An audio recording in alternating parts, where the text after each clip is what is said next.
So there's been a bit of controversy about Rockets' young center Alperen Sengun and his fit with this rebuild going forward. After the Miami Heat game, a lot of fans were starting to question whether Alp is the right center for this team and whether as a starter or a backup. There's some people that think he is a starting level all-star superstar potential player, and there's some people who thinks he's a bench player, and there's some people who think he's not going to work out in the NBA.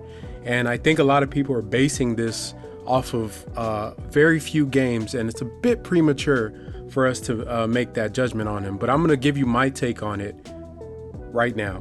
But first, before I do, I want you to please subscribe to our channel, The Rockets Chop Shop, for your basketball content. We provide all the best content, analysis, podcasts, and everything you need. So click the subscribe button and make sure you're supporting the channel.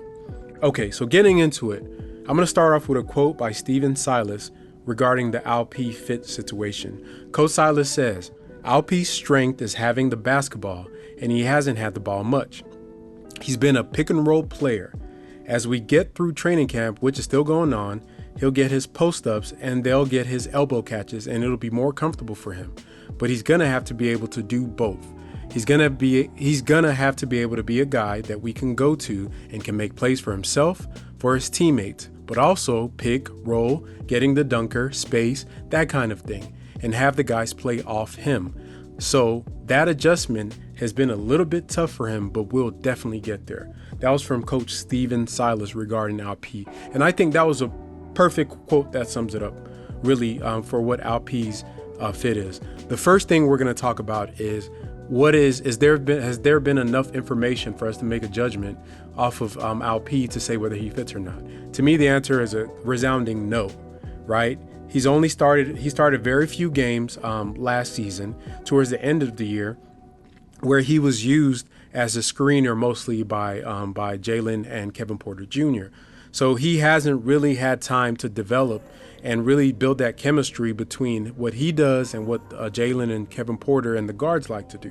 So that was one thing that really we need more data on, right? So this season coming in for Alperen is a season of data. This is a big season for him. He's a young guy, but this is a huge season for him because this will let us know whether he can be that starting level center, or is he somebody that's suited coming off the bench, or is he somebody that may not get a lot of minutes. Obviously, we know he's a talented player, but he still has to show whether the fit is there for our young guards and the team going forward. The thing with Alp is that his skill set is so dynamic that the onus should be on the Houston Rockets to figure out that fit. If you're prematurely making an assumption about whether he belongs on a team with the limited amount of games that he's played up to now, then you are wrong. I think that is a false assumption, and that we don't have enough data to say yay or nay. We know he's talented. This is recognized throughout the NBA, that he is a talent, he is a prospect, he is dynamic. It is up to the Rockets to maximize whatever that talent is and see every iteration of it, whether it can fit with what we do. If you're an organization that get a prospect that doesn't fit, but you know they're talented, and your answer is to just give up on them, then you're not good at your job, right? So we have to make it work with him, because obviously they are very high on his skill set, and so am I.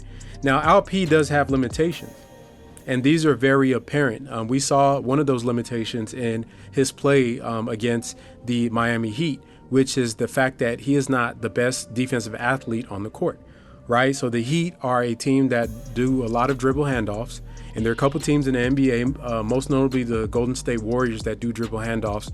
And the concept of a dribble handoff is to use the person handing off the ball to screen for the shooter. And if you're not going to switch out on that, especially as a big and you're in a drop coverage, then that shooter, if it's an elite shooter, is going to have a lot of open shots.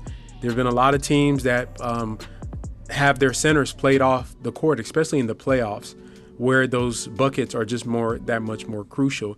I've even mentioned of Steven Adams, who, if you go watch the Game 6 of the Warriors and the Memphis Grizzlies, go watch Steven Adams. Just by his coverage, gave up about 18 points to shooters on the Warriors because of that drop that he was in. Now, he didn't play a couple of the games because he had COVID symptoms or whatever it was, But to me, that is a coaching adjustment, right? We've seen coaches bench guys that were stars or crucial players leading up to them getting into the playoffs to make the matchups work. So this is one of those things that Alp is probably never going to shake. The question is, does his talent on the offensive end and the things he does with his IQ, does it have a net positive on the team? And that's what we need to figure out. And the best way for us to figure this out is to see how can we blend what he does well with what our Jalen Green and Jabari do, because those are really the only people that matter as it relates to saying that we're going to work with these guys going forward in the rebuild. Jalen and Jabari. Everybody else is transient right now. They might be here today, might not be here tomorrow, but we know Jalen and Jabari are going to be here for sure. Kevin Porter Jr., I love him, but he is in a contract year and they haven't re-signed him. So he's going to be in the transient group with the other guys.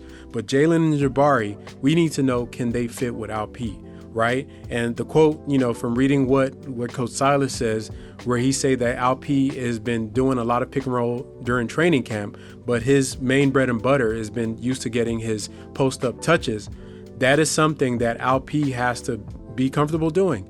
If we demand KJ get a dribble package, if we demand Jabari has to get more self-creation, we demand Jalen has to improve as a defender and a distributor of the ball, we demand KPJ has to improve his decision-making. We have all these lists of things that we do for all our players. Then Alperen Sengun should be no exception. He needs to get better as a defender. He needs to learn to move his feet better, and he needs to learn to be a pick and roll big, because if he can get more versatility in this game, it makes him that much more dangerous. There are so many things that he could use with his talents he has now out of the pick and roll that are going to come in the future. Things like the short roll. The short roll is deadly if you have a great passer like he is. Draymond Green is probably one of the best short roll he's not a big, whatever you want to call him, guys, probably in NBA history. Draymond Green is so devastating out of the short roll when he's doing that short roll. And, short roll is when you come in and you set the screen as the big. Normally, when you have a great shooter like Steph, he gets trapped. And as soon as you set the screen and they're trapping your shooter, you kick it over to whoever the screener is. And they start rolling with the ball. And it's all hell because you already have 2-on-1 trapping the shooter. Now you have one of your best facilitators going downhill with a head of steam to be able to make plays for all these athletes around him. So there's still a lot of things that we haven't seen out of the Rockets, because another part of this dynamic is that our young guards haven't reached their full potential yet. Alp's play is not dependent just on him and the fit of just him, learning to do X, Y, and Z, which he does. He needs to learn to be a pick and roll big and be good at it. That's part of being an NBA big. He has to learn to do that. But the things that come out of that pick and roll, whether it's him adding a mid-range shot, him being in the short roll, also depend on the person that's going to be holding the ball. Are they going to pass him the ball in time once they get trapped? Are they going to be able to read if he's rolling to the basket or if he needs to pop out? Can they make those quick decisions? Can they pass at the right time? There's so many nuances to running the pick and roll that you just don't want to just get it and just go fast, because you have to read the defense. For our guards, they're still learning. If you watch my other videos, you can see a lot of areas where our guys try to force things. They ignore whether the big has an advantage or not. They ignore whether their defense is giving them open shots for their teammates. So it's hard to judge what he can be also in the pick and roll without the development of Jalen and Kevin Porter Jr. also increasing. So for that, once again, it's two-sided. Alp needs to get better at certain things. He's young. Of course, he's going to get better. What you want to see out of him is work and growth.